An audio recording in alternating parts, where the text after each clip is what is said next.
The great chamber of the Galactic Council stretched for nearly a mile in every direction. Its walls were made of living crystal that pulsed with soft blue light. Hundreds of species filled the circular seats that rose toward the ceiling like steps in an ancient arena. Some had scales, some had fur, some had no solid form at all, and floated in containment fields. They had come from every corner of the known galaxy to discuss matters of territory, trade, and power. Ambassador Xyrith Kolvan of the Valorian Dominion stood at the center of the chamber. He was tall and thin, with gray skin stretched tight over a skull that came to a sharp point at the back. His 4 eyes blinked in sequence as he waited for the noise to die down. Behind him, a massive holographic display showed a small, blue and green planet spinning slowly in the darkness of space. "Honored members of the Council," Xyrith began, his voice carrying easily through the chamber's perfect acoustics. "I come before you today with a simple request. The Valorian Dominion wishes to expand into Sector 447. This sector contains valuable mining resources that will benefit the entire galactic economy." A murmur ran through the assembled delegates. Sector 447 was on the outer rim of the galaxy, far from the busy trade routes and powerful empires. Most species had never even bothered to explore it. "There is, however, a small complication," Xyrith continued.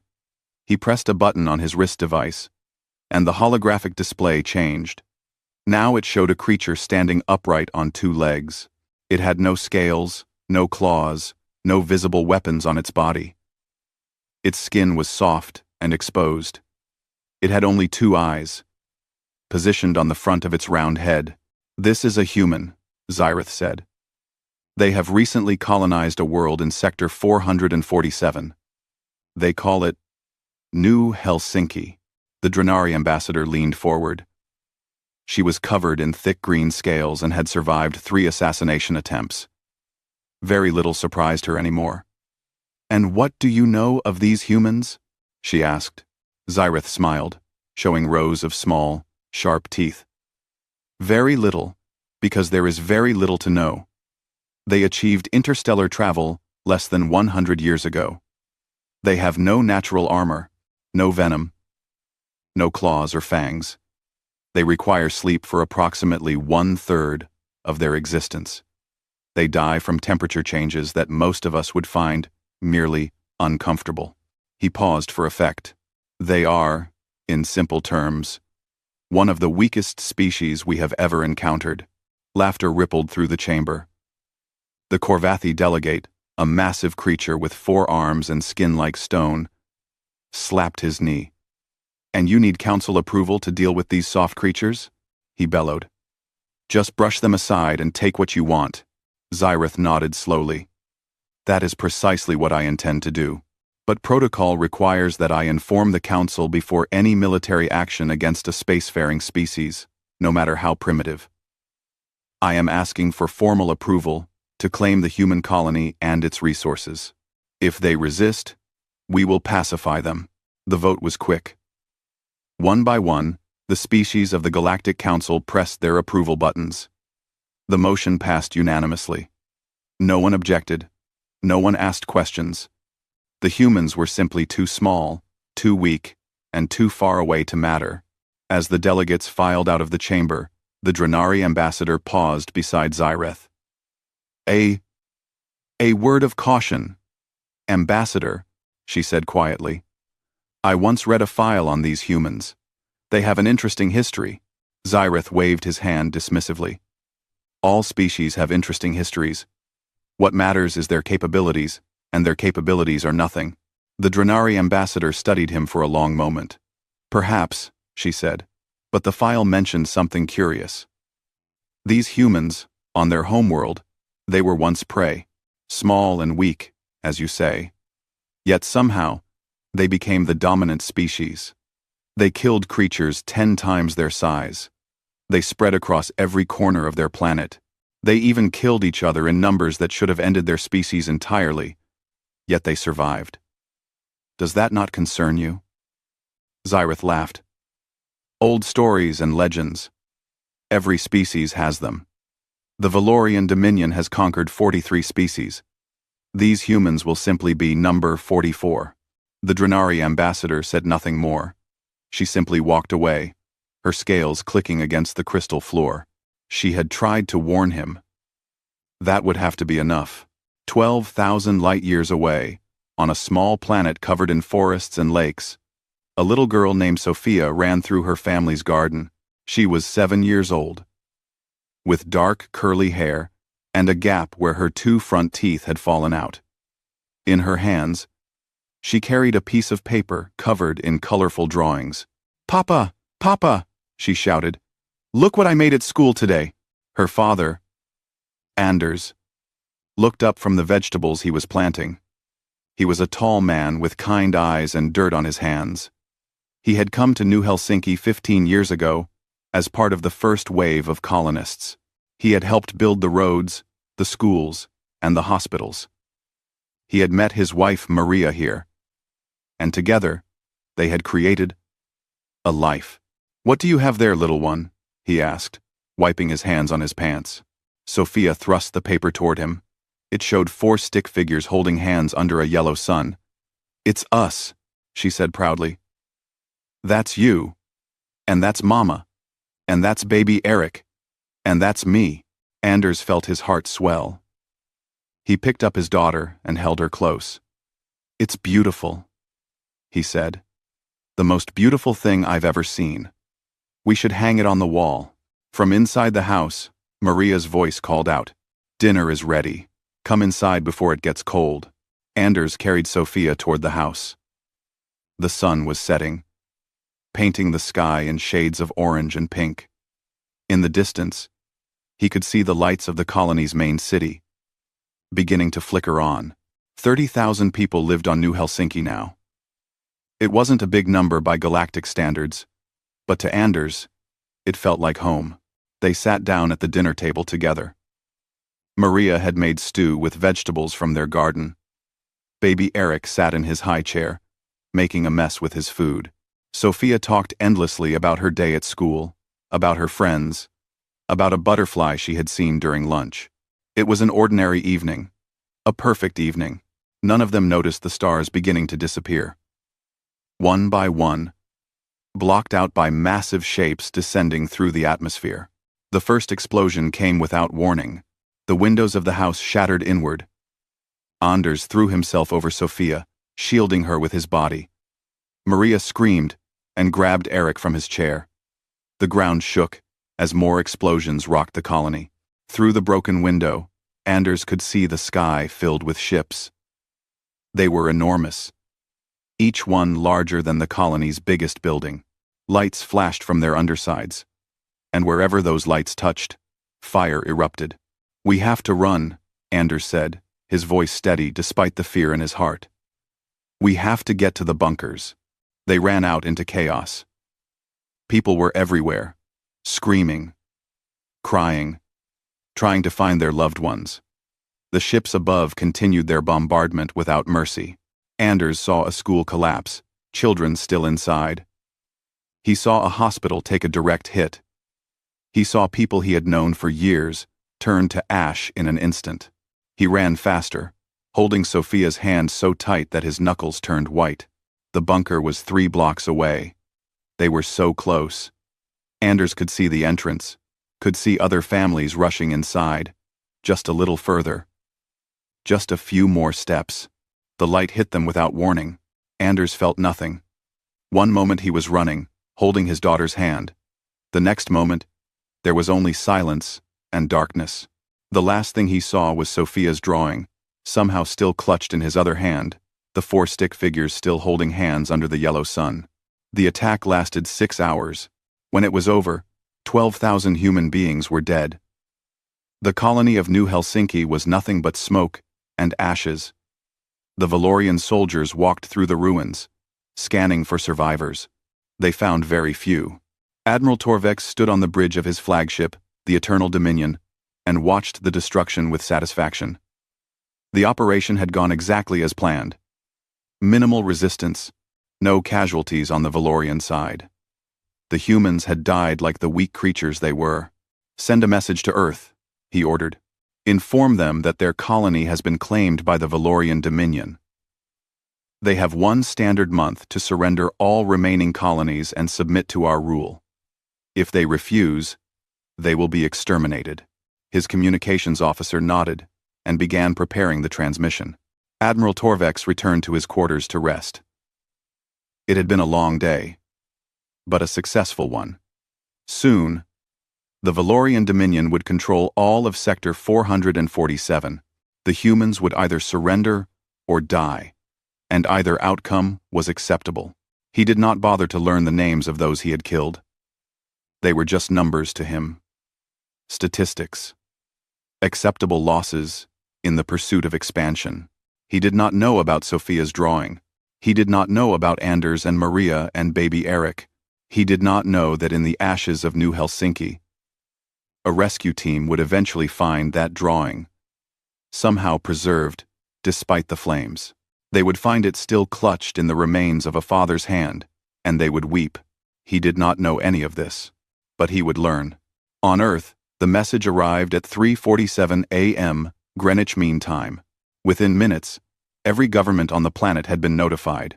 Within hours, every news network was broadcasting the same images. The burning ruins of New Helsinki, the massive Valorian ships, the body count that kept climbing as more information came in. 12,000 dead. Men, women, and children. Farmers, and teachers, and doctors. Entire families erased in a single night. The world watched in horror, and then, slowly, the horror turned to something else.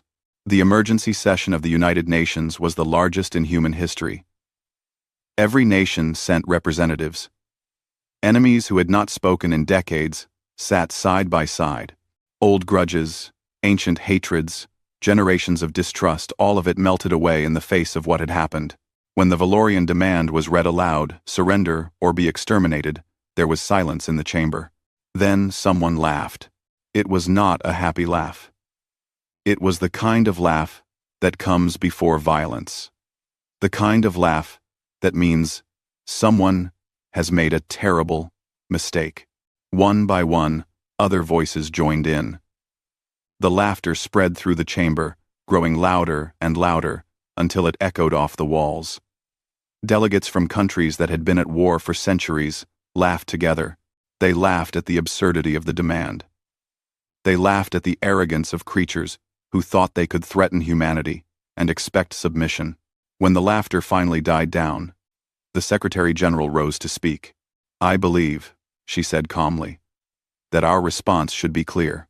The vote was unanimous. The response was sent back along the same communication channel the Valorians had used. It contained a single word, translated into every language the computer could identify. No. On the Eternal Dominion, Admiral Torvex received the human response with confusion. "Just one word?" he asked his communications officer. "Nothing else? No counteroffer? No plea for mercy? And health?" "Nothing else, Admiral. Just the word, no." Torvex frowned. This was not how conquered species behaved. They usually begged. They bargained. They offered tribute, resources, anything to avoid destruction. They did not simply refuse. "Perhaps they do not understand the situation," he said finally. "Send another message. Explain in detail what will happen to their remaining worlds if they do not comply." The message was sent. The response came back within an hour. It was the same single word. No. Admiral Torvex felt the first stirring of unease in his chest. Something was wrong. These humans were supposed to be weak, primitive, insignificant. They were supposed to surrender. Why were they not afraid? He did not know it yet. But he had just made the worst mistake of his life. He had attacked a species that did not know how to surrender. He had killed their children. And in doing so, he had awakened something that had slumbered for centuries. On Earth, the factories were already beginning to retool. The scientists were already beginning to design. The soldiers were already beginning to train. Humanity was not preparing to negotiate. Humanity was preparing for war. And when humans go to war, truly go to war, the galaxy would soon learn that there is no force in existence more terrifying. The Valorians had started this fight. Humanity intended to finish it. In a small office in Geneva, a woman named Elena Vasquez sat at her desk, staring at a holographic image of New Helsinki. She had been chosen to lead humanity's military response. She had fought in 3 wars during her career and had never lost a battle. But this was different. This was not a war between nations. This was a war for survival. On her desk was a file containing photographs of every person who had died on New Helsinki. She had looked at each one. She had memorized their names. She had promised herself, silently, that she would remember them until the day she died. One photograph in particular caught her attention. It showed a little girl with dark curly hair and a gap-toothed smile. According to the file, her name was Sophia. She was 7 years old. She liked to draw pictures of her family. Elena traced the photograph with her finger. "I promise you," she whispered. "They will pay for what they did. Every single one of them. I will make sure of it." Outside her window, the sun was rising over Geneva. Across the planet, the war machine of humanity was beginning to move. Ships that had been mothballed were being reactivated. Weapons that had been banned were being rebuilt. Volunteers were flooding recruitment centers in every city, on every continent. The Valorians had thought they were attacking a weak and primitive species. They were about to discover just how wrong they were. The war had begun. The transformation of Earth happened faster than anyone thought possible. In the first 72 hours after the attack on New Helsinki, the emergency coalition was formed.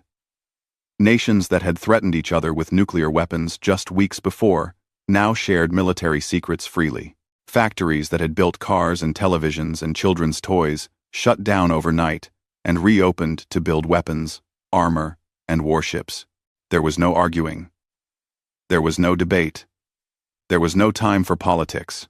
12,000 people were dead, and humanity had only one thought: make them pay. Elena Vasquez stood at the center of the Global Command Center, watching dozens of holographic displays show the progress of human industry. Every screen showed numbers climbing upward, weapons manufactured, ships completed, soldiers trained. The numbers grew every hour, every minute, every second. "Report," she said to her aide. A young man named Captain Torres, who had not slept in 3 days. Torres checked his tablet. Dark circles hung under his eyes, but his voice was steady. "We've converted 93% of heavy manufacturing to military production. 14 shipyards are now operational, with another 12 coming online within the week. We've had 47 million volunteers for military service. We can only train about 2 million in the time we have. But the rest are being put to work in factories and support roles." Elena nodded slowly. "And the weapons research? Progressing faster than expected?" "The physics teams have been working around the clock. They think they've found a way to improve our plasma weapons by about 60%. And the engineering corps has developed a new type of armor that should hold up better against Valorian fire." "How did they do it so fast?" Torres smiled grimly. "They're not sleeping, ma'am. None of them are. They say they'll sleep when the war is over." Elena looked at her aide more carefully. She saw the exhaustion in his eyes, the slight tremor in his hands. She saw the same thing in everyone she met these days. The entire species was running on anger and grief and determination. It should have been unsustainable. By every measure of human physiology, people should have been collapsing. They needed sleep. They needed rest. They needed time to process the trauma of what had happened. But they didn't stop. They couldn't stop. Every time someone felt tired, they thought of those 12,000 dead on New Helsinki. They thought of the children who would never grow up, the families that would never be whole again.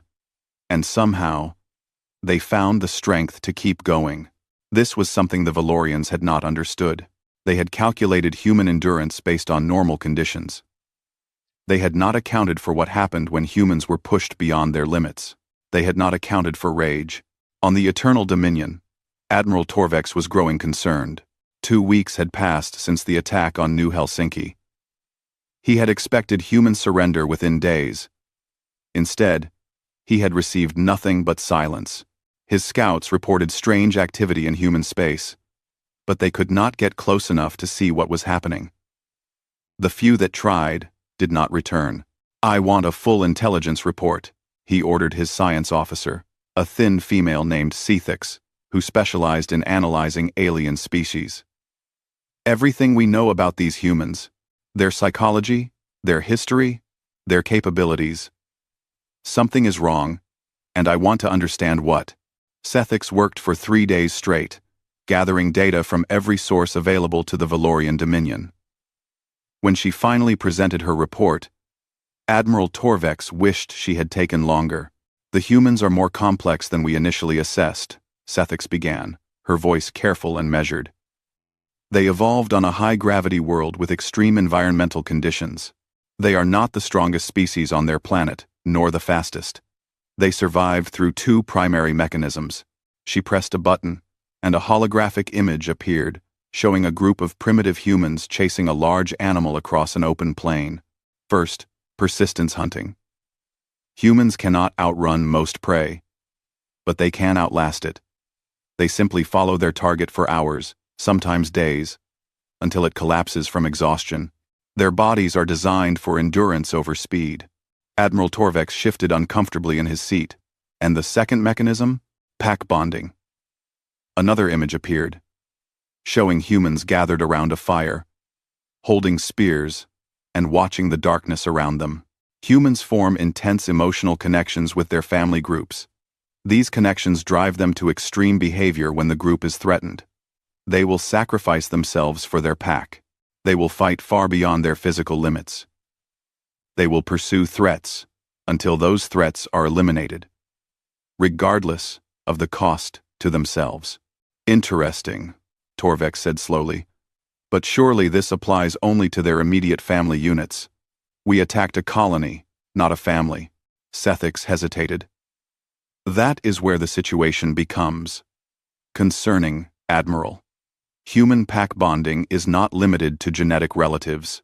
They extend these bonds to friends, communities, even abstract concepts like nations or species. When we attacked New Helsinki, we did not simply kill 12,000 individuals. In the human mind, we attacked their entire species." "Their entire species?" "Yes, Admiral. Every human in existence now considers themselves to be under attack. Every human now views us as a threat to their pack. And there is more." Sethix pulled up another display, this one showing brain scans and chemical analyses. Human bodies produce specific chemicals during periods of extreme stress or anger. These chemicals suppress pain and fear. They allow humans to function without sleep for extended periods. They increase strength, speed, and aggression far beyond normal levels. Admiral Torvex stared at the data. "You're telling me that by attacking them, we've made them stronger?" "In a sense, yes. Under normal conditions, humans are relatively fragile. But under threat conditions, particularly threats to their young, they transform. Their historical records are filled with instances of individual humans performing impossible physical feats when their children were in danger. Lifting vehicles that should be too heavy, fighting through injuries that should be fatal, continuing to function long after their bodies should have stopped." The Admiral sat in silence for a long moment. Then he asked the question that had been forming in his mind since the beginning of this briefing.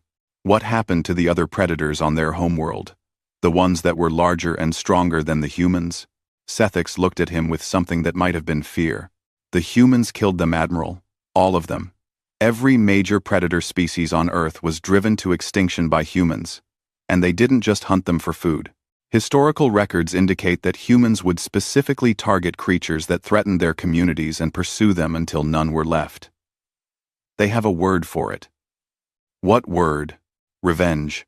Admiral Torvex felt cold for the first time in his life. He had commanded fleets against 43 species.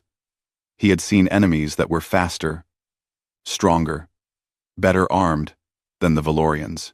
He had defeated them all, but he had never faced an enemy like this. An enemy that could not be intimidated. An enemy that would not stop. An enemy that would follow him across the galaxy if necessary, for years or decades or generations, until he was destroyed. How long until we can expect a counterattack? He asked. Sethix checked her calculations. Based on their industrial capacity and current activity levels, 6 months, at minimum. Possibly as long as a year. Then we have time to prepare. With respect, Admiral, I don't think you understand. Sethix pulled up one final display. It showed a graph of human industrial output over the past 2 weeks. The line climbed upward at an angle that should have been impossible. This is their production rate. They are building weapons faster than any species we have ever encountered. They are working in shifts around the clock. They are converting their entire civilization to a war footing. That cannot be sustained. Under normal circumstances, no. But these are not normal circumstances. They are not sleeping, Admiral. They are not resting. They are not even eating properly. And they don't care. Their bodies are destroying themselves from the inside, and they don't care. They will keep going until they either defeat us or die trying. Admiral Torvex stood up abruptly. That's enough. Prepare defensive positions throughout our territory. Increase scout patrols. I want to know the moment the humans make any move toward our space. Yes, Admiral. As Sethix left the room, Torvex walked to the window of his quarters and stared out at the stars. Somewhere out there, beyond the vast darkness of space, a species was preparing to come for him. He had thought this would be an easy conquest, a simple expansion into a weak territory. Another victory to add to the Valorian record. He was beginning to realize that he had made a terrible mistake. On Earth, Elena Vasquez addressed the human race. She stood in front of a camera in the Global Command Center, surrounded by screens showing fleet movements and production statistics. Behind her, a single image was displayed. The drawing that Sophia had made. 4 stick figures holding hands under a yellow sun. It had been recovered from the ashes of New Helsinki and had become the symbol of the war. Every screen on Earth, every device capable of receiving a signal, carried her message live. Citizens of Earth, she began, her voice calm and steady. Citizens of every human colony. You know why I am speaking to you today. You know what was done to our people on New Helsinki. You know what the Valorians demand of us. She paused, letting the weight of her words sink in. They think we are weak. They think we will surrender. They think we will beg for mercy and offer ourselves as slaves to avoid destruction. They have studied our bodies and found them fragile. They have measured our technology and found it primitive. They have looked at us and seen prey. Her eyes hardened. They are wrong. She turned slightly, gesturing to the production statistics behind her. In 2 weeks, we have done what should have taken us years. We have united our entire species. We have rebuilt our industries. We have created weapons and ships and armor that will make the Valorians regret ever learning our name. And we have only just begun. She turned back to the camera. Some of you are working in factories right now, building the weapons that will bring justice to New Helsinki. Some of you are training to fight. Some of you are caring for the children and families of those who have gone to war. Every single one of you has a role to play, and every single one of you is playing it. She stepped closer to the camera, her voice dropping to something almost intimate. I know you are tired. I know you are grieving. I know that some nights, you wonder if we can really do this. If we can really stand against an empire that has conquered 43 species and never lost. Quote, she smiled then, a cold and terrible smile. Let me tell you something about those 43 species. They surrendered. They saw the Valorian fleet, and they calculated the odds, and they decided that fighting was not worth the cost. They valued their lives more than their pride, their freedom. She shook her head slowly. We are not like them. We have never been like them. When someone threatens our families, we do not calculate odds. We do not weigh costs. We do not surrender. We fight. We fight until we win, or until there is no one left to fight. This is who we are. This is who we have always been. She pointed at the drawing behind her. Sophia was 7 years old. She drew this picture for her father on the last day of her life. 4 stick figures holding hands under a yellow sun. A family. Her family. One of 12,000 families that were destroyed by the Valorians. Her voice cracked slightly, the first sign of emotion she had shown. We will remember them. Every single one. We will carry their names into battle. We will speak them before every engagement. And when we finally stand victorious over the Valorian dominion, we will make sure that the galaxy never forgets what was done here. She straightened, composing herself. The Valorians wanted a war. They thought it would be easy. They thought we would break. She leaned toward the camera one final time. They have no idea what they have unleashed. They attacked our children. They murdered our families. And now, they will learn what humanity does to those who threaten what we love. She stepped back. We are coming for them. Every ship, every soldier, every weapon we can build. We will not stop. We will not rest. We will not forgive. Her final words echoed across every human settlement in the galaxy. They wanted war. Now, they will have it. And when it is over, the galaxy will know that humanity is not prey. We are the predators. We always have been. And the Valorians have just made themselves our prey. The transmission ended. Across human space, in factories and training camps and shipyards, people watched in silence. Then, as one, they turned back to their work. The machines hummed louder. The weapons were built faster. The ships launched sooner. Humanity was awake, and it was hungry for revenge. On the Eternal Dominion, Admiral Torvex watched the human broadcast with growing horror. He had seen war speeches before. He had seen species try to rally their populations against the Valorian threat, but he had never seen anything like this. There was no pleading in the human commander's voice, no fear, but inevitable. And behind her, that child's drawing. Those 4 simple figures, holding hands under a yellow sun. The Valorians had destroyed thousands of such families, and they had turned their destruction into a rallying cry. Admiral, his communications officer said hesitantly, should we respond? Perhaps if we offered terms, open negotiations. Torvex shook his head slowly. You heard her. They are not interested in negotiations.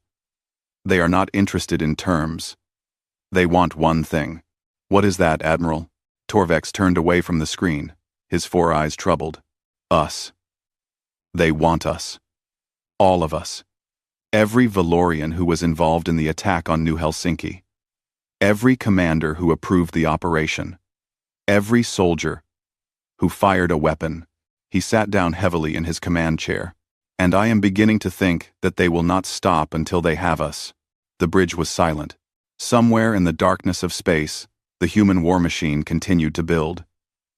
Ships were completed. Weapons were tested. Soldiers finished their training and prepared to fight. The Valorians had started this war, but it would be the humans who finished it. The first sign that something was wrong came at 03:00 hours, station time. Kethris 7 was a mining outpost on the edge of Valorian space. It was a small installation, home to approximately 3,000 workers and 500 soldiers. The asteroid it occupied was rich in rare minerals that powered the Valorian war machine. It was considered a safe posting, far from any combat zone. Private Venth was on guard duty when the lights went out. One moment, the corridor was bright and normal. The next, darkness. Complete and total darkness. Venth reached for his communication device, but it was dead. His weapons targeting system was offline. Even the emergency lights, which were supposed to activate automatically, remained dark. Control? He whispered into the silence. Control. Do you copy? No response. Venth stood very still, listening. His species had evolved on a dim world, and his eyes adjusted faster than most. After a moment, He could make out shapes in the darkness. The walls, the floor, the ceiling, and something else. A figure, at the end of the corridor. Tall, bipedal, standing perfectly still. "Identify yourself," Venth called out, raising his weapon even though he knew it wouldn't fire. The figure did not respond. Venth took a step forward. His training told him to hold position, to wait for backup. But backup was not coming. The communications were dead. He was alone. He took another step. The figure was gone. Venth blinked. He had only looked away for a moment, a fraction of a second. But the corridor was empty now. Nothing but shadows and silence. Then he heard it. A whisper. Right beside his ear. A voice speaking words he did not understand, in a language he had never heard. For Sophia, something hit him from behind, and Private Venth knew nothing more. Commander Yethix was reviewing supply reports when the alarm finally sounded. It had taken almost an hour for anyone to realize something was wrong. By then, it was already too late. "Report!" he barked as he strode onto the command center. "What's happening?" His communications officer looked up with terror in his eyes. "We've lost contact with 17 guard posts.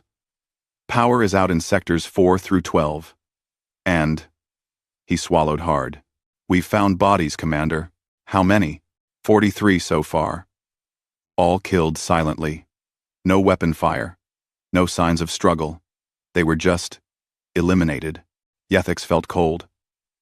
43 soldiers, dead without a fight, on a station that should have been secure. Do we know who's responsible?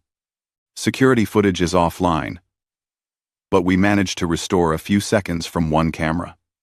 The officer pressed a button, and a holographic display flickered to life. The footage was grainy and dark, but Yethix could make out the shape of a corridor. 2 Valorian guards stood at their posts, weapons ready. Then, moving so fast it was almost a blur, something emerged from the shadows behind them. 2 quick movements, and both guards fell. The figure paused, looking directly at the camera. It was a human. Its face was covered in dark paint, stripes of black and green that made it almost invisible in the low light. Its eyes were cold and empty. The human raised one hand toward the camera in a gesture Yethix did not understand. Then, the footage ended. "How many of them are there?" Yethix asked. "We don't know, Commander. Our sensors are offline. But based on the pattern of attacks," the officer hesitated, "we think there might be as few as 12. We think there might be as few as 12. 12? Yethix could not believe what he was hearing. 12? Humans have done all this? They're not normal soldiers, Commander. They move through our station like ghosts. They don't use our corridors. They travel through maintenance shafts, air ducts, spaces we didn't even know existed. And they..." He stopped. "They what?" "They don't stop, Commander. We've shot some of them. Confirmed hits. But they keep fighting." One of them took a plasma bolt to the shoulder and kept going for 6 more hours. "We only know because we found blood trails, human blood, but no bodies. They carry their wounded with them." Yethix sat down heavily. This was not war as he understood it. This was something else entirely. These humans were not fighting according to any rules he knew.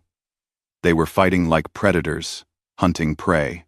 And he was beginning to realize that on this station, the Valorians were the prey.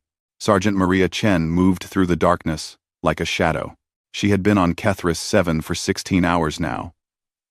16 hours without sleep, without food, without rest. Her shoulder burned where the plasma bolt had grazed her, but she had sealed the wound with medical foam and kept moving. There would be time to rest later. There would be time to heal later. Right now, there was only the mission. Her squad had been the first to respond to the call for volunteers. Special forces, the most elite soldiers humanity had. They had trained for years to fight in the darkness, to kill without sound, to appear and disappear like ghosts. But training was one thing. This was real. Maria paused at an intersection, listening. Her hearing had adapted to the silence of the station, and she could detect sounds that would have been inaudible under normal conditions. Footsteps. Far away. Valorian footsteps, heavy and careless. She signaled to her team. 2 fingers, pointing left. Move, silently. Take them down. They obeyed without a sound. 3 shadows flowing through the darkness, converging on the enemy patrol from multiple angles. The Valorians never knew what hit them. Maria stepped over the bodies without looking at them. She had stopped seeing faces hours ago. All she saw now were targets, obstacles between her and the mission objective. Deep in her mind, a voice whispered names. Not the names of the Valorians she was killing. Other names. Sophia, Anders, Maria, Eric. 12,000 names, scrolling endlessly through her consciousness. Before every mission, the soldiers watched a video. It showed the faces and names of everyone who had died on New Helsinki. Every soldier was required to memorize at least 100 names, to carry them into battle, to speak them before the killing began. Maria had memorized all 12,000. For Sophia, she whispered as she moved through the station. The names gave her strength. They pushed back the exhaustion, the pain, the fear. They reminded her why she was here, why she kept fighting, even when her body screamed for rest. She was not just a soldier. She was a messenger. She was carrying the voices of the dead to those who had killed them. And she would not stop until the message was delivered. In space above Kethris 7, the real battle was just beginning. Admiral Torvex had dispatched a fleet to protect the mining outpost as soon as he learned of the infiltration. 30 warships, more than enough to destroy any human force that might appear. But the humans did not fight like any species the Valorians had encountered before. The first attack came from an asteroid field that had been declared safe. Sensors showed no ships, no energy signatures, nothing but rocks and dust. Then, without warning, the rocks began to move. Evasive action, the Valorian fleet commander screamed. All ships, evasive action. Too late. The asteroids had been hollowed out and filled with explosives. Humans had pushed them into position over a period of weeks, moving them so slowly that Valorian sensors had registered them as natural debris. 3 ships were destroyed in the first wave. Then the human fleet appeared. It was smaller than the Valorian force, only 20 ships to their remaining 27. By normal tactical calculations, the Valorians should have won easily, but the humans did not fight by normal tactical calculations.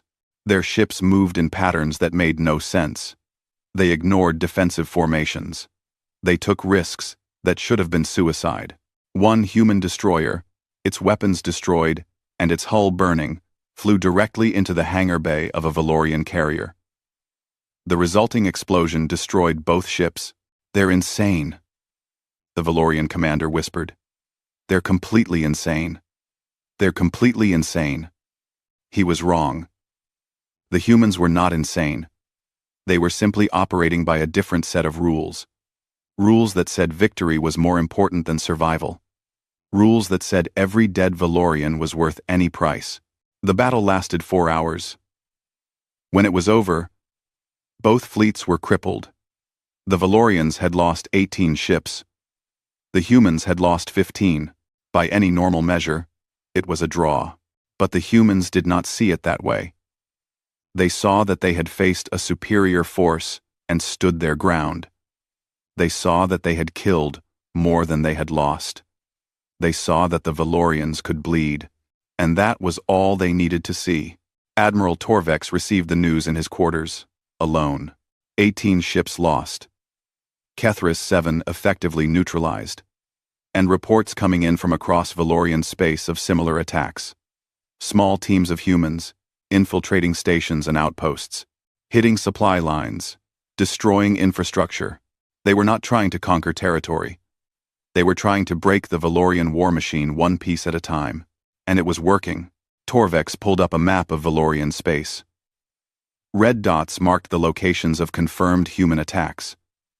There were dozens of them, scattered across the entire territory. The humans had struck everywhere at once, spreading Valorian forces thin, making it impossible to concentrate defenses. "How are they doing this?" he asked the empty room. "How are they fighting on so many fronts at once?" He knew the answer, even if he did not want to admit it. The humans were not fighting as separate units. They were fighting as one organism. Every attack, every infiltration, every battle was coordinated. Information flowed between human forces in real time. They adapted their tactics moment by moment, responding to Valorian movements before the Valorians even knew they had moved. It was as if the entire human species had become a single predator, and the Valorians were its prey. Torvex opened a file that Sethix had given him weeks ago. A file about human persistence hunting, about how humans had once chased their prey for days, never stopping, never resting, following the trail until the prey collapsed from exhaustion. That was what was happening now. The humans were not trying to win a single, decisive battle. They were trying to wear the Valorians down, to cut their supply lines, to destroy their infrastructure, to make them run and run until they could run no more. And the worst part was, it was working. Valorian soldiers were beginning to break. Not from the fighting itself, but from the fear. They never knew when the humans would appear. They never knew which shadow might contain a killer. They slept with one eye open, jumping at every sound. The humans had turned the war into a hunt, and the Valorians were learning what it felt like to be hunted.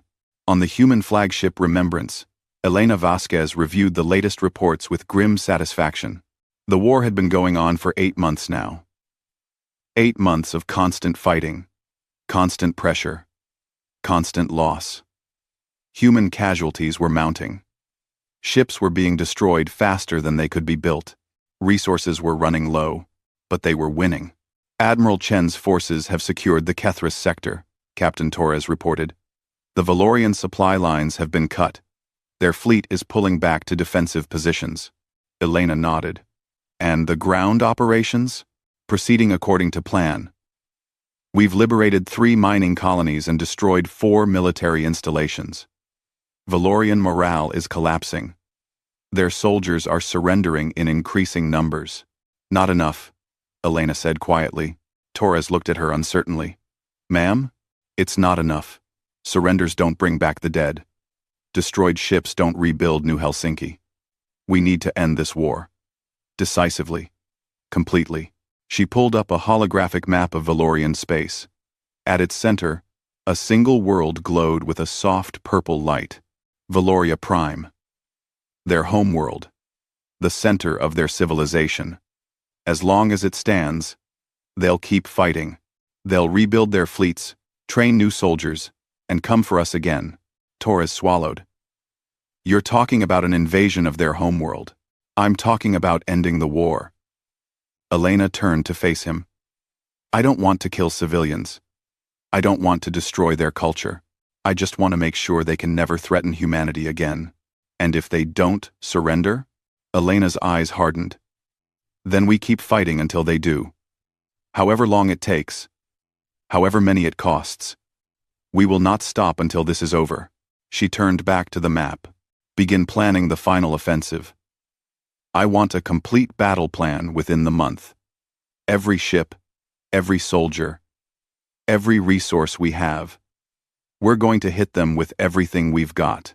Yes, ma'am. Torres left to carry out his orders. Elena remained alone on the bridge, staring at the holographic image of Valoria Prime.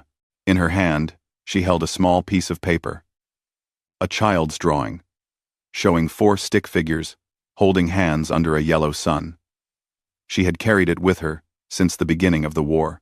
It had become worn and creased from constant handling. But the image was still clear. Almost there, she whispered. Almost there, somewhere in the darkness of space, the human war machine continued its relentless advance. Ships moved into position. Soldiers prepared for the final battle. The noose around Valorian space tightened day by day. The hunt was almost over, and the prey had nowhere left to run. The Galactic Council chamber had never been so quiet. Ambassador Zyrith Kolvan stood at the center of the room, in the same spot where he had requested permission to attack the humans 2 years ago. But everything else had changed. His gray skin was pale and sickly. His 4 eyes were bloodshot from lack of sleep. His robes, once pristine and carefully arranged, were wrinkled and stained. He looked like a creature that had been hunted. "Honored members of the council," he began, his voice cracking. "I come before you today to request assistance. The Valorian Dominion is facing a threat unlike anything we have ever encountered. The humans. The humans must be stopped." A murmur ran through the assembled delegates. They had all heard the stories. They had all seen the reports. For 2 years, they had watched from a safe distance as the Valorian Dominion was slowly torn apart. The Drenari ambassador leaned forward, her green scales catching the light. "Ambassador Zyrith, perhaps you could remind the council of how this situation began." Zyrith's face twisted. "That is not relevant to the current crisis. What matters is that the humans are advancing toward our homeworld. Their fleet grows larger every day while ours grows smaller. They fight without mercy, without restraint, without any regard for their own lives. Without mercy," the Drenari ambassador repeated slowly. "Without restraint. Interesting words, Ambassador. Tell me, how would you describe the attack on New Helsinki?" 1. The chamber fell silent. Zyrith stood frozen. He knew what she was doing. She was making him confront the truth that he had spent 2 years trying to avoid. The truth that every species in this chamber already knew. "That was different," he said finally. "That was a military operation. A strategic necessity. A military operation." The Drenari ambassador's voice was cold. "Against civilians. Against families. Against children. We did not know. You did not care." The words cut through the chamber like a blade. "You saw a weak species on a planet you wanted, and you decided to take it. You killed 12,000 people, including infants, and you expected them to surrender. You were wrong." She stood up, her scales clicking against each other. "Every species in this chamber has read the intelligence reports on humans. We know what they are. We know what they are capable of. Most of us chose to avoid their space precisely because we understood the danger of provoking them." She pointed at Zyrith. "You were warned. I warned you myself. In this very chamber. 2 years ago. I told you that humans had an interesting history. I told you that they had killed every major predator on their homeworld. You dismissed my concerns. You said they were just stories. How was I supposed to know? You were supposed to listen." The Drenari ambassador's voice rose to a shout that echoed through the chamber. "You were supposed to think before you acted. You were supposed to consider the possibility that a species that had conquered its own planet might be more dangerous than you assumed." She sat down heavily, composing herself. "I have no sympathy for you, Ambassador. None of us do. You started this war, and now you expect us to finish it for you. But we will not. We cannot. Because if we intervene on your behalf, we will be next." The Korvathi delegate, the massive 4-armed creature who had laughed at the idea of humans being a threat, spoke up. "She is right. We have studied their history. These humans, they once fought a war amongst themselves that killed 70 million of their own kind. 70 million. And they kept fighting. They never stopped. They never surrendered. They just kept killing until one side was destroyed." He shook his huge head. "They are different from us. Different from any species we have ever encountered. They do not fight for territory or resources.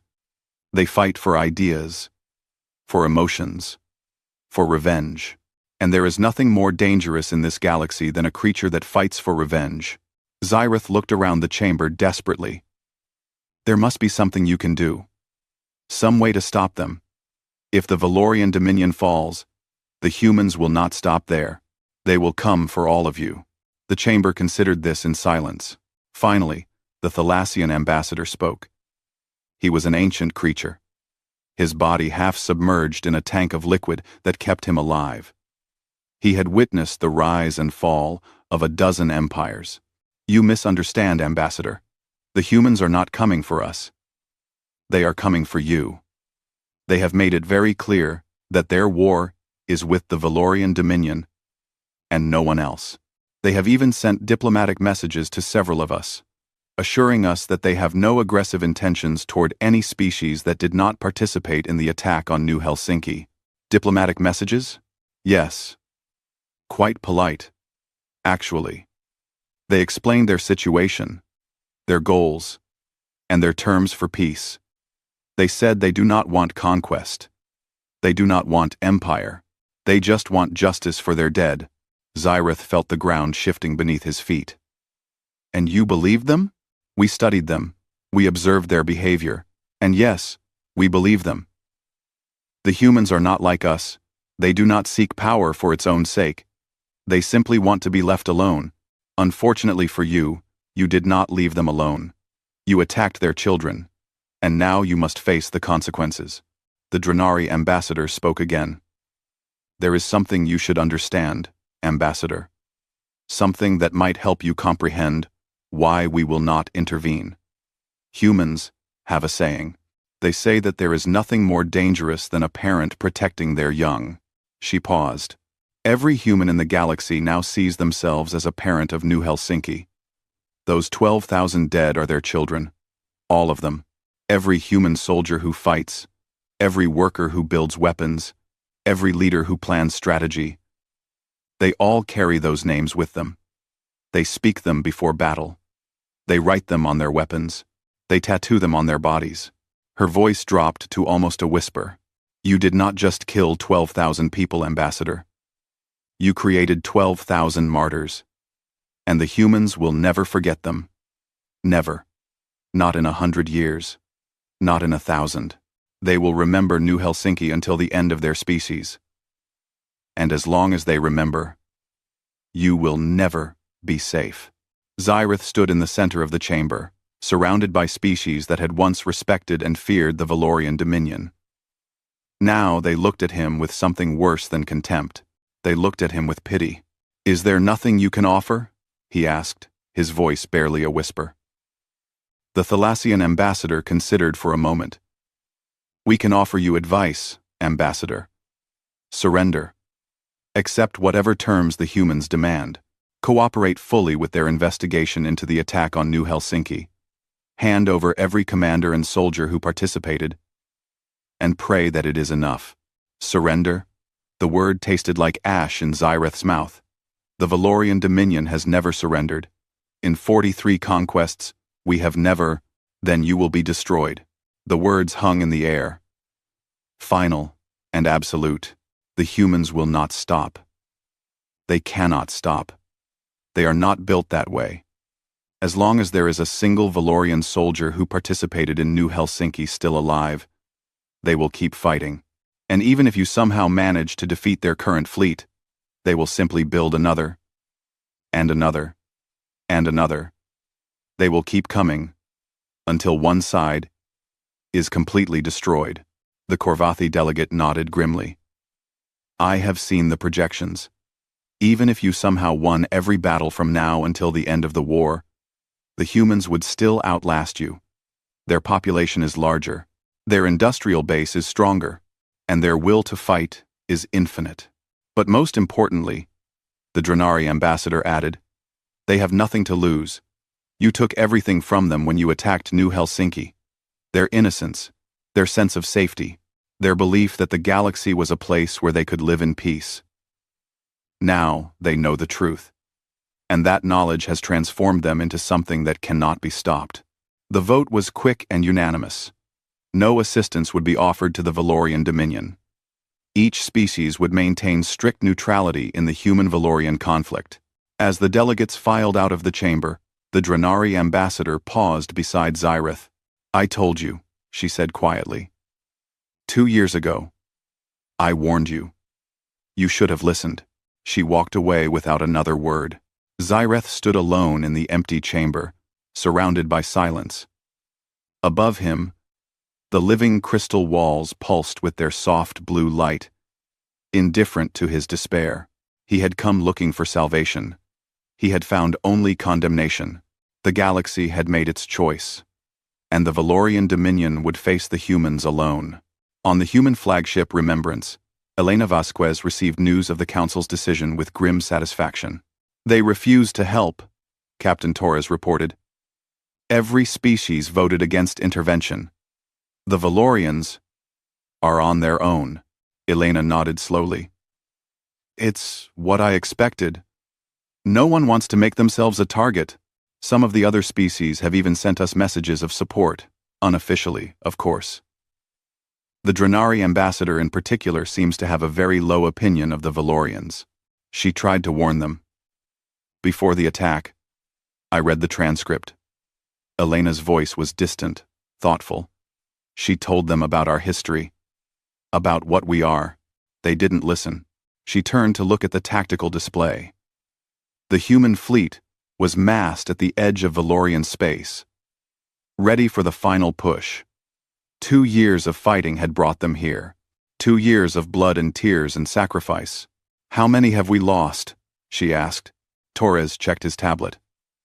Total casualties since the beginning of the war. 412,000 military personnel. 63,000 civilians. 1,247 ships destroyed. Nearly 500,000 people gone. In the pursuit of justice for 12,000. Was it worth it? Elena knew what some people thought. She knew there were voices back on Earth who questioned the war, who wondered if the cost was too high. They said humanity should have accepted a peace treaty. They said continuing to fight was just stubbornness, pride, revenge. Maybe they were right. But then she looked at the drawing in her hand. The 4 stick figures. The yellow sun. The family that would never be together again. And she knew that stopping was not an option. The Valorians are preparing their final defense, Torres continued. Intelligence suggests they've pulled every ship they have back to their homeworld. They're going to make their stand there. Then that's where we'll end it. Elena stood up, straightening her uniform. Signal the fleet. We move at dawn. Ship time. All units. Full combat readiness. Yes, ma'am. As Torres left to carry out his orders, Elena walked to the observation window and looked out at the stars. Somewhere out there, beyond the darkness, was Valoria Prime. The heart of an empire that had killed her people. The home of a species that had thought they could attack humanity without consequences. They had been wrong. In a few days, the war would be over. One way or another. Elena closed her eyes and thought of Sophia. The little girl with dark, curly hair and a gap-toothed smile. The girl who had died before she ever had a chance to grow up. We're almost there, she whispered. I promised you. I'm keeping my promise. When she opened her eyes, they were hard and cold. She was done mourning. Done questioning. Done wondering if what she was doing was right. The Valorians had started this war. She was going to finish it. Across the galaxy, in homes and ships and stations, other species watched and waited. They watched the human fleet gather. They watched the Valorian defenses strengthen. They watched 2 civilizations prepare for a final battle that would determine the future of an entire sector of space. And they learned that humans were not the soft, weak creatures they had assumed. They learned that attacking human civilians, especially children, was the worst possible mistake a species could make. They learned that humans did not forget, did not forgive, and did not stop. Most importantly, they learned to fear. Not the fear of being conquered. Not the fear of being enslaved. A different kind of fear. The fear of awakening something that should have been left sleeping. The fear of provoking a species that would follow them across the stars for generations if necessary. The humans had a word for it. The intelligence reports said. They called it a grudge. An injury that was remembered and repaid, no matter how long it took. The galaxy had seen many wars. It had seen empires rise and fall. It had seen species fight for territory, resources, power. But it had never seen a species fight like this. With this focus, with this intensity, with this complete and absolute refusal to accept anything less than total victory. The humans were terrifying not because of their strength, but because of their will. They simply would not stop, could not stop. They would keep fighting until they won, or until they were all dead. And the Valorians were about to learn that lesson firsthand. On 1,000 worlds, in 100 species, the same thought formed. Never attack the humans. Never threaten their families. Never give them a reason to hunt. Because if you did, there was no force in the galaxy that could protect you from what came next. The humans were coming, and the galaxy held its breath. Valoria Prime burned, not from weapons fire, though that too rained down from the sky. The planet burned with the light of 1,000 human ships, their engines blazing like artificial suns as they descended through the atmosphere. For 2 days, the battle had raged in orbit. The Valorian Defense Fleet, the largest armada their species had ever assembled, had fought with the desperation of the doomed. It had not been enough. Admiral Torvex stood on the bridge of the Eternal Dominion, watching his world die. His flagship was crippled, its weapons destroyed, its engines failing. Around him, the wreckage of his fleet drifted in silent testimony to the failure of everything he had believed. 43 species. The Valorian Dominion had conquered 43 species over centuries of expansion. They had built an empire that stretched across an entire sector of space. They had believed themselves invincible. That belief had lasted exactly 2 years, 4 months, and 17 days. That was how long it had taken the humans to tear it all down. Admiral, his communications officer said weakly, "The humans are broadcasting a message. They want to speak with you." Torvex almost laughed. "Now they want to talk? After they have destroyed everything? They say they want to discuss terms of surrender." "Our surrender?" "No, Admiral. Theirs." Torvex blinked all 4 of his eyes in confusion. "They are not offering to surrender, Admiral. They are offering us the opportunity to surrender. Before things get worse." "As now." Torvex stared at the communication officer for a long moment. Then, despite everything, he felt a spark of hope. Perhaps this could end without the complete destruction of his species. Perhaps the humans were finally ready to negotiate. "Put them through," he ordered. The holographic display flickered to life. The face that appeared was the same one he had seen in countless intelligence briefings. Elena Vasquez, Supreme Commander of Human Forces. She was older now than she had been at the start of the war. Gray streaked her dark hair, and lines of exhaustion marked her face. But her eyes were the same. Cold, determined, utterly without mercy. "Admiral Torvex," she said, "I assume you know why I am calling. You wish to discuss terms. I wish to end this war, on our terms. You have one chance to accept them. If you refuse, we will continue until there is nothing left of your civilization." Torvex felt his hope dying. "And what are your terms?" "First, complete and unconditional surrender of all Valorian military forces. Your ships will be disarmed. Your soldiers will be detained. Your weapons factories will be dismantled. And second, every individual who participated in the attack on New Helsinki will be identified and tried for crimes against humanity. This includes you, Admiral. This includes every officer in your chain of command. This includes every soldier who fired a weapon that day." Torvex felt cold. "You want us to hand over our own people for execution?" "I did not say execution." Vasquez's voice was sharp. "We will conduct fair trials. Evidence will be presented. Defense will be allowed. Those found guilty will face punishment according to the severity of their crimes. Death is possible for those who gave the orders. Prison for those who followed them. But all of them will face justice. And if we refuse, then we will take them by force, and the process will be significantly less gentle." Torvex considered his options. He had very few. His fleet was destroyed.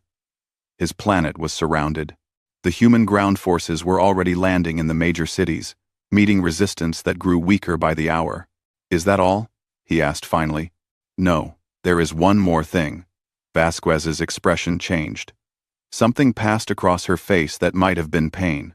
"The names of the 12,000 people who died on New Helsinki. You will learn them. Every Valorian will learn them. Your schools will teach them. Your monuments will bear them. For as long as your civilization exists, you will remember what was done and what it cost. You want us to memorize the names of the people we killed? I want you to remember them. I want your children to remember them. I want your children's children to remember them. 1,000 years from now. New Helsinki must never be forgotten. The moment your species forgets, the moment you begin to think that what happened was acceptable, that it could be done again without consequence, that is the moment we will return." She leaned forward. "Do you understand what I am telling you, Admiral? We are not destroying you because we do not want to become what you are. We do not slaughter civilians. We do not burn colonies. We fight soldiers who try to stop us, and when the fighting is over, we stop. That is what separates us from you. But you will never forget. And neither will we. Every human child will learn about New Helsinki. Every human will know what the Valorians did and what we did in response.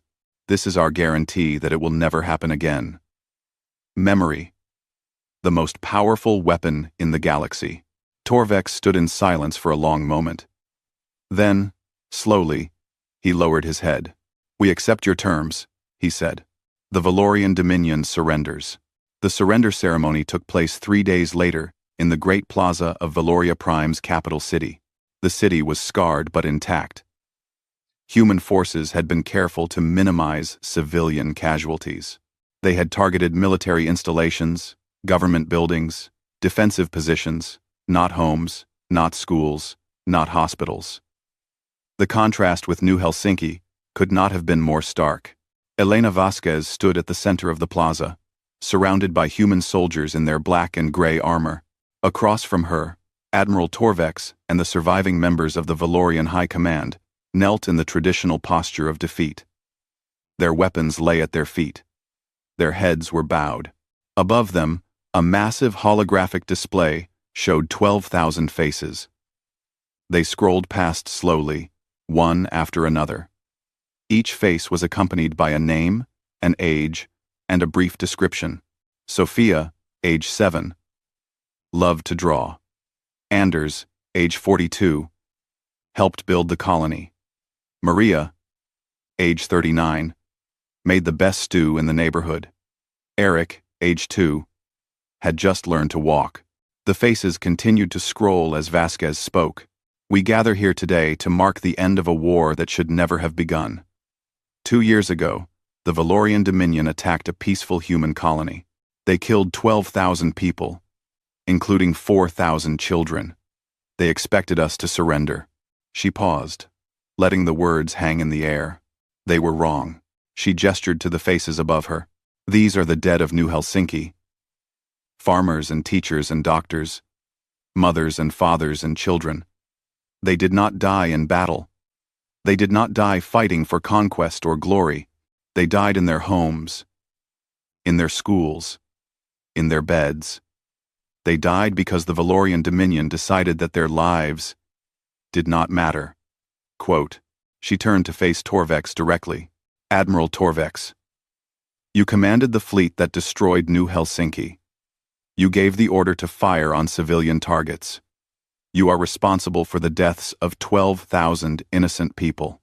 "I understand," Torvex said, his voice barely audible. "Do you? Do you truly understand what you have done? Can you look at those faces and comprehend the weight of their loss?" Torvex raised his head slightly. His 4 eyes found the holographic display, and for a long moment, he watched the faces scroll past. Sophia, with her gap-toothed smile. Anders with dirt on his hands from working in his garden. Maria laughing at something off camera. Eric reaching for his mother's arms. Something changed in the Admiral's expression. For the first time, he was not seeing statistics or acceptable losses. He was seeing people. Real people, with real lives and real families. People who would never grow old, never have children, never see another sunset. His voice cracked. I did not know them. I did not think of them as people.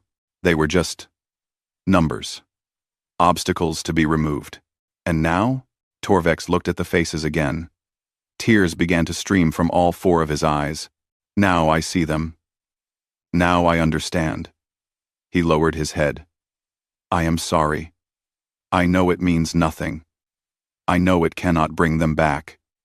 But I am truly, deeply sorry for what I have done. Vasquez watched him for a long moment. Then, slowly, she nodded. Your apology is noted. But apologies are not enough. Words do not rebuild what was destroyed. Words do not bring back the dead. Actions are required. Memory is required. Remembrance is required. She turned to address the crowd of Valorians who had gathered to witness the ceremony. By the terms of surrender, every Valorian will learn the names of the dead of New Helsinki. Your schools will teach them. Your monuments will bear them. Your ceremonies will honor them. For the rest of your history, you will carry this weight. Not as punishment, but as responsibility. This is the price of what was done. This is the guarantee that it will never happen again. She turned back to Torvex. Admiral Torvex, you will stand trial for your crimes. So will every officer who served under you. If found guilty, you will face whatever sentence the court decides. That is justice. But the killing ends here. Today, no more Valorians will die for what happened on New Helsinki. Your civilians are safe. Your culture will survive. Your species will continue. We did not come here to destroy you. We came here to make sure you never forget. She stepped closer to Torvex, lowering her voice so that only he could hear. I wanted to kill you.